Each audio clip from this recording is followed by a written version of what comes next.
Almost everyone knows what history is, or English, or psychology, or economics, but few people know what is philosophy. That's the question we explore here. And I provide four definitions, each of them plausible, functional, reasonable, but obviously none of them exhaustive, and necessary and sufficient conditions are not provided here in these definitions. One way of thinking of philosophy is to look at the roots of the words.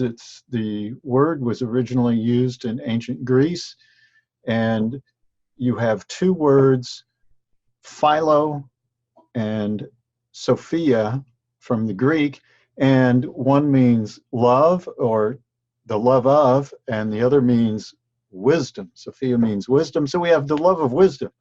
And that is a perfectly reasonable definition of philosophy, but it doesn't tell us too much.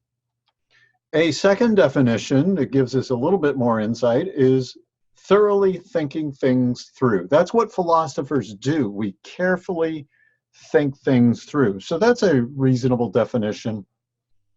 A third one here that I especially like is a critical examination of our beliefs, our assumptions, our priorities, and their implications. So when we do philosophy, we think carefully about what our assumptions are, what our beliefs are, what our priorities are, and then we put those together and draw out implications, often finding inconsistencies, and so we have to figure out how to address those inconsistencies.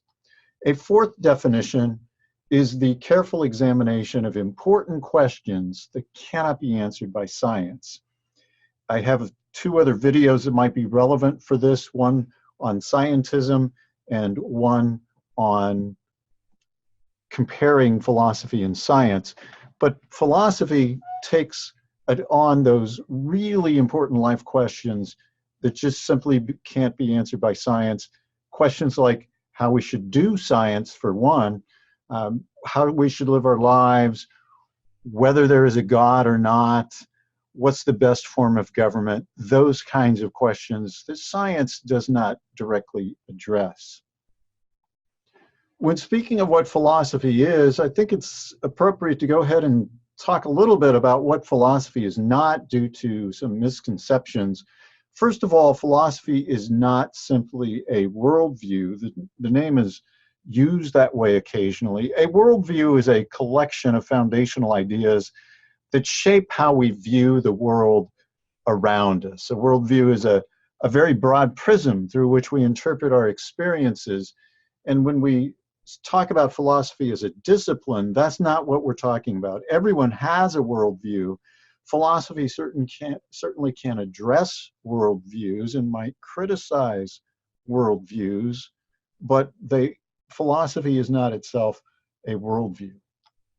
And certainly philosophy is not just making things up. Philosophy has standards, logical principles, the same kinds of logical principles that guide logicians in mathematics.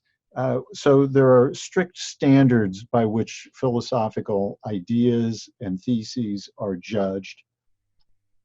And I wish I didn't have to put this up here, but a lot of people confuse philosophy and psychology. Psychology is the study of the mind specifically.